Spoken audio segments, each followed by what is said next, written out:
In this series of conversations, we'll be discussing global food sustainability with guests who bring a deep understanding of the environmental and cultural challenges facing our society and creative ideas on how to address them. I'm Ash Sweeting.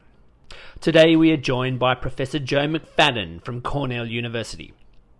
Joe is a dairy nutritionist who is exploring the interactions between nutrition, environment, food, and animal production to address livestock methane emissions and sustainability more broadly. Focus has been really on one variable most often, like looking at methane.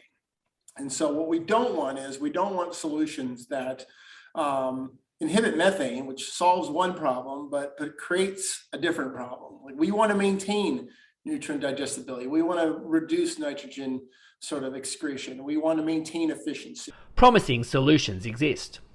I think essential oils is a good one to talk about because there's a lot of data to suggest that it's very effective, like 50% or greater in terms of methanogenesis inhibition in vitro. But when you look at it in vivo, you don't get that extent of a reduction. Global scalability remains a challenge. How do we understand how that works in our system, but also systems sort of across the world? And how do we make those connections? How do we engage, train, and ensure the translation of that science across those different systems? Is very complicated. The energy and passion of students is a huge asset. And just getting students in agriculture to go talk to the consumer to say, hey, what are your concerns? Like, why did you make that purchase? And so they did that. And then they had a chance to then go back and talk to scientists and sort of say, hey, were they right or wrong? And then they helped develop sort of social media content to get that out there. To solve these issues, collaboration is essential. I think we can do better. And I would say that there are examples of us already working together. But you have to sort of change the organizational structure, not just within university, but across universities, across states, across countries, to interact better. Good afternoon, Joe. Thank you very much for joining me today. Yeah, thank you, Ash, for the invitation to come, and looking forward to the conversation. My pleasure, my pleasure. So you're at Cornell, you're doing, or you're scaling up the work in terms of researching methane production in ruminants. Can you tell me a bit about what you're doing in that space and what the goals are? Yes, so I arrived at Cornell in 2017. And when I arrived, I was not a methane guy. I was a guy studying sort of dairy cow biology from a fundamental perspective, trying to understand nutrient use and milk synthesis. And when you come to Cornell, you get inspired to explore alternative paths. And I was encouraged to write a USDA grant for a large piece of equipment. And long story short, that proposal did not get funded, but it led to opportunities to interact with Cargill and to acquire respiration chambers. And so these are basically standalone units that allow for the measure of gas, basically gas exchange. And so that's the measurement of carbon dioxide, methane, nitrous oxide, hydrogen, and that's being emitted from the cow, but also measuring oxygen consumption, which when combined with the CO2 that's being exhaled, you can estimate heat production. And that's really important knowledge to have to better define energetic efficiency in dairy cows and other species. And so that was really a catalyst, that the funding that I got through Cargill, but also the Genesee Valley Regional Market Authority, which is sort of a little a group that receives government funding in New York State. And we actually also received another influx of funding from New York State. And so that total project cost was about 1.4 million to renovate our facility and build 4 of these chambers. I expect that to grow a little bit, but that process is ongoing. But like I said, that was a catalyst for greater things. And there's a lot of organization that's occurring within Cornell to really develop our abilities to study feed additives and drugs that inhibit methane, but do so holistically. What I mean by that is that there's a lot of research over the last 50 years studying feed additive X, Y, and Z. But the focus has been really on one variable most often, like looking at methane. And so what we don't want is we don't want solutions that inhibit methane, which solves one problem, but creates a different problem. Like we want to maintain nutrient digestibility. We want to reduce nitrogen sort of excretion. We want to maintain efficiency. And so our approaches that we're sort of working on, and we're working on this across the university, but we really want to develop standardized approaches. And so we're working on improving our organization across people, enhancing our capabilities with equipment and facilities to really do this well and look at the complete picture. That makes sense. Okay. And where is that all at? What are the priorities in terms of the research, and then I guess further down the track in terms of interventions or management practices that can actually be implemented? Well, where we're at now is building a respiration chamber system that's going to be will be unique in the United States. Sounds easy to do to some, and it did sound easy to me when I first started. But when you actually sit down with architects and engineers, it actually takes a little bit of time and effort. And so those are not expected to be installed until summer 2023 because we have to renovate a building. So just to take a little step back for people who aren't familiar with cattle and what a respiration chamber is, essentially it's an airtight container that the animal has to live in for certain periods of time that collects all the gas. So it's not a small piece of equipment or a non-complex piece or a simple piece of equipment. No, I would say it's it's airtight in the sense that you're controlling, the air supply that's going in and the air supply that's going out. I mean, the gas concentrations of the air going in and the gas concentrations of the air going out. You can control that flow of gas. And so what we're able to do is, one animal goes in, and that's a cow in this case, but these chambers are going to be adaptable to different species. And so we have some of my colleagues work with broilers. They can roll in a whole sort of, tower of broilers. We can probably put a couple sheep in there. There's even questions about humans, but we're not there yet. But the thought process is that once you put that animal in there, you have to adapt to being in the chamber.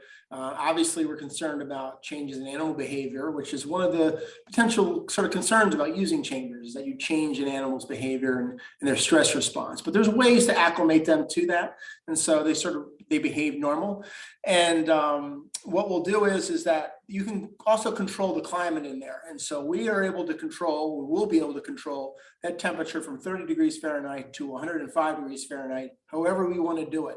And so for our heat stress work, that's actually really important to have that kind of fine-tuned control where you can really program it to look like a typical day in Florida or Arizona or whatever. And we also control the humidity as well. And so everything is finely tuned, controlled by the minute. And the gas measurements occur every 2 minutes to 10 minutes, depending on the gas. And so you're going to get daily outputs. And that is what really is a game changer, because the current methodologies that are out there, which could be putting a cow's head in a box where you don't capture the complete enteric emissions, or you're only using one gas, you're only measuring one gas like methane, and you're ignoring the other gases, or you're not looking at daily yields. And we're going to be able to do all of that. And so we're looking at that complete picture again. Excellent. And what interventions are you looking at? What's coming up in that space? Yeah, exactly. I don't want to wait a year. Okay, so that's the other thing. I'm sometimes an impatient person, and I want to get started now because I know we actually have. I get phone calls and I have emails from farmers saying, "Okay, what do I use? Like, okay, what solutions are out there that not only inhibit methane but enhance, energy corrected milk production or have other benefits?" That's really a key priority that we need to think about. But and so we did recently acquire, and this happened just a couple of weeks ago. We acquired funding from New York State as well for 2 green feed units. That order was placed. They're anticipated to be here September 1st or early September. And we're going to start with production trials. There are a number of ideas in the works. I will say that those early ideas are going to focus in part on essential oils. So I'll say it broadly, different types of essential oils. I'll say the dietary fats, sort of going back to some of the older literature looking at dietary fat composition. That's a personal interest of mine. And some of my colleagues also have ideas, but That's probably the initial focus, but I think long-term, it's really going to be driven by team science. And that's where I'm trying to emphasize the organization, something that we hope to be prepared to announce in the future. But we really want to have very specific research objectives that the Cornell faculty develop as a group. And that sort of helps prioritize what projects sort of get priority. And that's very important because we're getting quite a bit of attention and we know we're going to be busy. And so we're going to have some luxury to sort of pick and choose those projects based on our priorities. And are you going through the in vitro process first, do an artificial rumen to test things first, or are you going to go jump straight in and go to the chambers? Yeah, I'm a little bit, I have very strong feelings about this. When you look at some of the data on specific feed additives, you can get a completely different response in vivo than you see in vitro. I think there's a lot of validity to using an in vitro approach if you're really doing something that's completely discovery based, where you want to screen 10, 20 compounds. Some of the things in the back of my mind, I think it would be a good approach. So you have no data at all to know whether it's effective in suppressing methanogenesis. But I think essential oils is a good one to talk about because there's a lot of data to suggest that it's very effective, like 50% or greater in terms of methanogenesis inhibition in vitro. But when you look at it in vivo, you don't get that extent of a reduction. And so I think to get solutions fast, especially for compounds that have already been tested in vitro and have started to be tested in vivo, we got to start with in vivo. We got to start with the animal. No, that makes a lot of sense. Because at the end of the day, the rumen is a very, I guess, complex and diverse space, and it's not necessarily homogeneous either. So what's happening in one corner of it is not necessarily going to be the same as what's happening in another corner of it. So that all that is only really going to be tested when you're doing it in the animal. And there's also an issue with where, there's a lot of studies that have come out of Europe that have tested feed additives, but the European diet is definitely different than the North American diet. And we don't really have a firm grasp of, I would say, any additive at the moment in time in terms of how effective that additive is in different diets. And so one of the things that I'm not necessarily leading, but certainly some of my colleagues in the Cornell Atkinson Center for Sustainability, they're concerned about is the international sort of, how do we get these solutions out internationally? I was just looking at some data, looking at efficiency of production across different countries, and we were comparing United States versus China and India. And yeah, United States and North America looks great on efficiency, but when you look at some of these other countries, they've got a lot of improvement. And so the same situation is going to happen with feed additives, whether it's a feed additive for a cow or a feed additive for a goat or a sheep, whatever, or a dietary approach. Doesn't necessarily have to be a feed additive, but how do we understand how that works in our system, but also systems sort of across the world, and how do we make those connections? How do we engage, train, and ensure the translation of that science across those different systems? Is very complicated. Otherwise, efficiency would have been solved in some of those other countries already, but it's not. No, completely. So that's all part of your mandate as well, is working with. There is, yeah. We're really trying to, there's a lot of people here at Cornell, and that in that Atkinson Center for Sustainability, it's a group that gets a lot of donor funds to support research focused on sustainability, but they want to solve the problem. And they realize that it's not just, okay, what do we do with the cow, but what do you do with the manure? Or how do you, like I said, how do you have international impact? And so we're trying to take a sort of faceted approach to the problem, but we do realize that what our strengths are in dairy cattle nutrition. We have the CNCPS model that has led in improve efficiency across the world. And we have the facilities to study the feed additives and drugs. And now that we have these sort of the gold standard chambers in the future, we'll have all the tools necessary to do this right.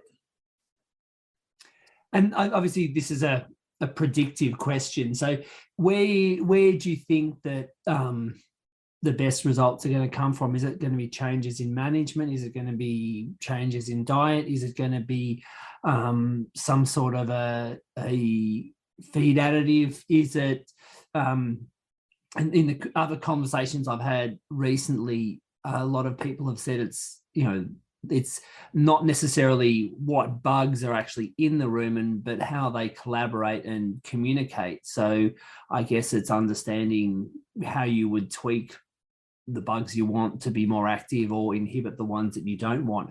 Or is it going to be a combination of all those things? Do you think the final or the next steps are going to be? Yeah, I put genetics in there. I think genetics drives enhanced efficiency, and we feed cows to support that enhanced efficiency and support the genetics of the cow to help make her make more milk or meat. But I think in the short term, there's 50 years of data to show that, yes, there are additives that suppress methanogenesis. Like, there's a solution there. What we need is better data. All right. We need concrete, sort of robust data that considers the other variables around methane. Because there's probably a solution in there somewhere that not only inhibits methane, but enhances performance without compromising efficiency or nitrogen and phosphorus retention. Like, there are solutions there. We just haven't been able to have a broad enough scope. And, look, seaweed's a great example. Like, seaweeds inhibit some of those species, right? 80-90% inhibition. Okay, that's really great. And I hope it works out. But there's a lot of things on the outskirts of seaweed that we need to think about in terms of how it's being manufactured. How do you transport it? Like, what are the emissions coming from that? But also, like, the components in seaweed that could potentially be a human safety concern, which I think the science suggests is probably not the case. But it's something we can't ignore, because we need to learn from our history here. And whenever we had new biotechnology or new advancements in animal science that really have propelled the industry forward, either one, we really haven't educated the public well enough to really understand, hey, we've actually been a leader in sustainability. Like, our enhancements in efficiency are amazing, but the consumer really didn't understand that. So that was we didn't educate enough there. But when we did try to educate, like on biotechnology, like recombinant bovine somatotropin, it ended up failing us because our approach was I can go back and try to say, how could we have done it differently as a scientific community to better educate consumers about the safety of RBST? But that's a technology that exists that could further enhance efficiency at this moment and reduce absolute methane emissions, but we're not using it because of sort of some misinformation that's out there. On that note, because that's a huge part of it. There's one side of it's having the science and having the technology to address the issues and the problems. You've got the adoption of it by farmers, and I think that goes back to what you said. Whereas if you're essentially methane is it's an energy dense compound, and so whenever the methane goes into the atmosphere, that's energy that's lost from the animal that could otherwise be used for growth, maintenance, production, etc. And then the third side of it is the consumer willingness to, I guess, endorse the solutions that the industry puts together. What do you see? How do you see that landscape and learning from the mistakes of the RBST? Where do you see, or where would you like to see that moving forward? Well, the one thing that I think we've already sort of been responsive to this, and that is finding sort of plant-based sort of compounds to sort of really leverage them, because as soon as you start using the word plant, right, no matter what level of education somebody has, they're going to be much more receptive to that technology. And seaweed's a great example too. I think seaweed is one where, there is the presence of bromoforms that are potentially a concern, but because you're talking about seaweed, it has all these amazing health properties that they talk about in humans, there's probably a lot more acceptability to that solution. But I think it's going to be really unique because the whole sustainability part wasn't part of the conversation when RBST really first came out, not like it is today. All right. And especially with the framework of methane. And so the consumers are going to be challenged with making a decision about sort of what they value more. And I have a feeling that animal science right now is certainly, I think, starting to get more recognition for the advancements that they have made. And there's better clarity now, more so than ever.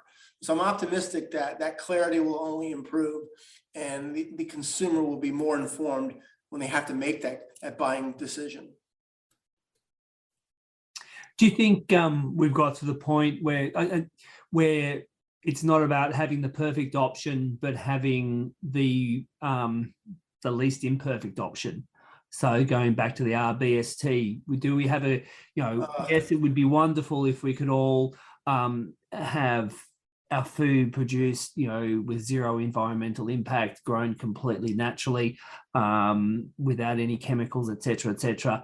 But, will be 8 or 9 billion of us on the planet at some stage in the not too distant future. And maybe that's just a luxury that we don't have. But that's very much a difficult proposal to sell to the consumer. Yeah, I mean, there's not going to be a perfect solution. All right, I think we're naive to think that if we're going to try to hunt for the magic bullet here that's going to solve everything, I don't think that's going to happen. And the methane's a great example of that, because in the rumen, right, there's different pathways that converge on methanogenesis. Right, you can make methane via alternative routes. And so whatever compound you're talking about, it's going to likely hit one of those pathways over another. And so we don't know if there's compensation of the alternative pathways, or maybe you can shut down one, but you're not going to impact another. And so this complete inhibition is probably a bit naive. And also that hydrogen has to go someplace. And we need to think about how that's going to potentially impact things like fiber digestion and milk production in response to that. And so, yeah, it's going to take some work, but the evidence is there. Like, we know that there's there are solutions out there to inhibit methane. What we don't have is the good quantitative data, or again, the holistic perspective. And what resolution are you looking at analyzing the methane production from? Are you taking rumen samples and are you looking at all the different VFAs, etc.? Will that be part of the research? Are you going to look at the genomics of the rumen microbiome to see what's happening, or at the biochemical level? Yeah, I mean, I would love to do it all. You know me, when I'm going to invest in the study and put our time and effort, I always try to look at as much things as possible. But I would say, yeah, so if I had to come up with the core measurements, it's like, okay, let's measure all the gases, okay? And I'll take the moment here to say, we're going to look at enteric emissions, but let's also take the manure, okay? And let's put that in some buckets and special chambers, mini chambers we'll call them, attach that to the gas analyzer and see what impact that dietary approach had on manure emissions. We haven't really thought about that at all, I would argue, as relative to what's being exhaled. And so that's going to be part of the equation. We need to think about the total emissions from both of those sources. We need to think about nutrient digestibility, and that's something that our group here does fairly well. And so looking at fiber digestibility, fat digestibility, starch digestibility, we want to make sure that nothing's being compromised there. Like you said, rumen fermentation, VFAs, absolutely. That's something we do routinely. Milk composition, that's holistically in terms of fat, protein, lactose. But, one thing my lab does is milk fatty acid composition. So I have a personal interest in that, especially regarding methane, because there's some new science suggesting that composition of specific milk fatty acids could help predict methane output. And as we start to think about how do you measure methane on individual farms, hey, maybe that's a solution. But I would also think that there's sort of an animal health component too with anything. We just, some of our routine measurements, we'll look at common things like beta-hydroxybutyrate, fatty acids, insulin, things like that. But yeah, the microbiome is a tough one. At Cornell, we don't, you'd be surprised. We do actually, at this moment in time, I would say, do not have a rumen microbiologist that does microbiome work. We're fighting to make that different, to hire somebody. in the future. I think that is the plan. So I do collaborate personally a lot with different people in the microbiome world through other collaborators to get that work done. But it's certainly a key component. Absolutely. Because at the end of the day, I guess it's, the bugs are the ones that, whether it's in the manure or whether it's in the rumen, and they're the ones that are actually doing all the heavy lifting and producing all the metabolites, including the undesirable ones, the methanes and the nitrous oxides, et cetera, et cetera. Yep. So back to other sides of sustainability other than the methane issue. What are you looking at in that more broadly? I'm not the right person probably to talk about this, but one of my colleagues here, Dr. Kristen Reed, she is in charge of developing with a lot of collaborators across the country, a whole systems farm model to be able to look at emissions and nutrient use across the farm system. And so there's a lot of efforts focused on that. That's called Rufus. And Mike Vandenberg, he's a protein guy, and he is really focused on defining sort of nutrient requirements, really focused on amino acid requirements for dairy cows as a way to enhance sort of nitrogen retention and reduce nitrogen excretion. So those are things we're probably more so thinking about in the short term, because that's the people that we have. What else? There are people that are across campus looking at the international engagement component I started talking about. I don't really understand how we're going to achieve that, because there's in the short term, because we really need the ways to either bring people here to get trained, then bring that back, but then have them get incentivized for doing the training, but also applying it. And so, like the CNCPS was brought up in a conversation we had a couple of days ago. That's obviously our nutrition model, and the thought process there was we really don't have the right feed chemistry for feeds in these different countries. And so that would probably be something we could do in the short term, is how do we get the appropriate feed chemistry to put into that model, and so people in nutritionists in these other countries could really benefit from the model. And that's something that we thought, hey, that's probably something we could do in the short term. How do we solve that one? I'm obviously focused a lot on the nutrition part. I mean, there's a whole manure management component, and that's sort of not where I don't have a strong familiarity in that. I don't. We have nobody in our department that's, I would say, Corinne Kettering, Dr. Kettering. She does our, sort of leads the nutrient use and management for New York State. And there's a lot of, I direct you to talk to her.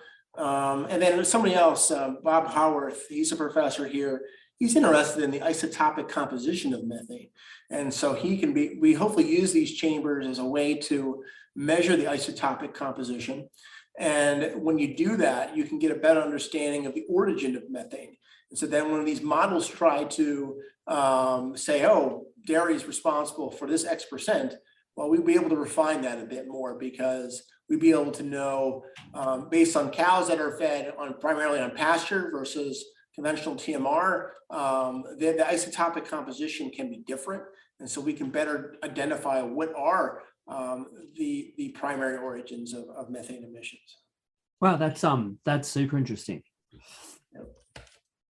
And in terms of outreach, getting the broader farming community involved or to uptake and implement findings, what's the approach there? Well, Cornell, I mean, obviously the United States, there's a well-developed extension program with all land-grant universities, and I think we're strategically positioned to do that. Cornell is, we're very privileged to have what's called Pro Dairy. It's a dairy advancement program in partnership with New York State's Department of Agriculture and Markets. And this Pro Dairy has a full staff of people that are interacting with dairy farmers on a daily or weekly basis. And there's people devoted to going to educating about manure management, or there's going to be people devoted to educating about feed additives that inhibit methane. So they're trying to think about how do you monitor for methane emissions on an individual farm. Like they're starting to have these conversations. So we have the support, at least locally here in New York State. I know similar programs like that exist in other dairy states. So, that's to our advantage. But again, that's not solving the problems, in Africa and India. And we need to figure that one out because that's where you're going to get true global solutions. And we're not there. No, that makes a lot of sense. If you had this is a huge global problem, and if someone rocked up at your door and with the blank checkbook and said, "Joe, run for it. Here you go," what would you do? Oh, I already have the budget for that. So I can tell you right now, I need 10 million. No, all joking aside, what we have, and I think this happens in every university, you've got bright people that are really focused on one thing, right? They're focused on one really area of interest. Me, dairy cow biology. I could probably even go deeper and say I have an interest in fat nutrition, right? That's my sort of core interest.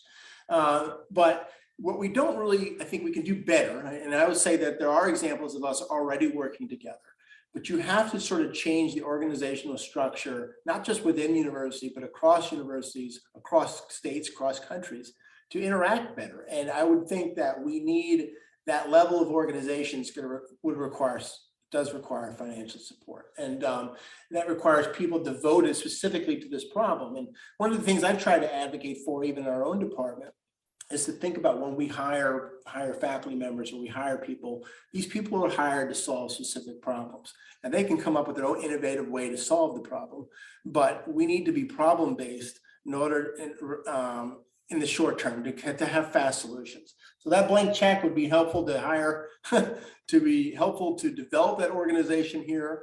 We need some analytical equipment to do a lot of that, chemistry on our own. I would love that. But that said, I think we need people. We need to invest in people first and foremost, and to really, drive solutions. Excellent. Well, that's one of the reasons that I've started doing this podcast, because I've very fortunate to get to speak to a lot of people like yourself and others, and have these great conversations. And it's like they end up, notes in my notepad. So I thought if I could start putting them out there in the public domain so that at least people hear some of those ideas, hopefully that will be beneficial.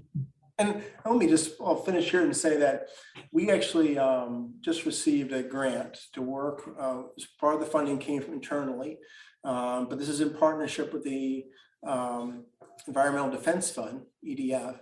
And over the next 12 months to 18 months, we're going to be working to communicate directly with the FDA and to basically develop what we call standardized sort of methodology to study feed additives and drugs, and then develop sort of core recommendations that we think would be hopefully well received by the FDA at some point.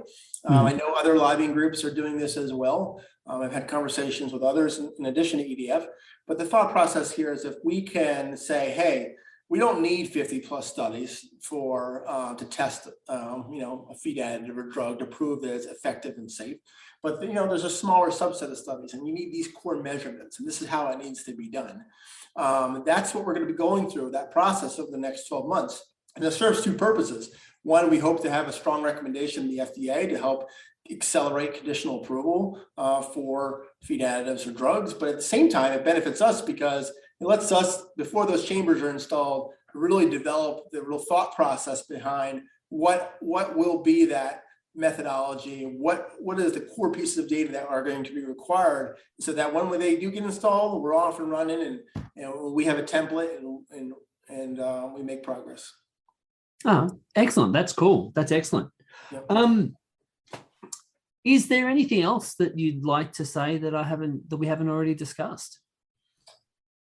Well, that was probably it, just right there, Ash. I would say, we tend to forget this, and it's close to heart too, and that's student training and education, right? One thing that I think we value here, and then many other universities certainly value this as well, that anything we do on the research and development side that we do in tandem with student education. And so one of the things that we're thinking about here is how do we better train students in sort of animal nutrition and feed chemistry, using different analytical techniques. And so when they're ready, they left, they actually knew how to do these techniques. They know how to interpret data using these various techniques.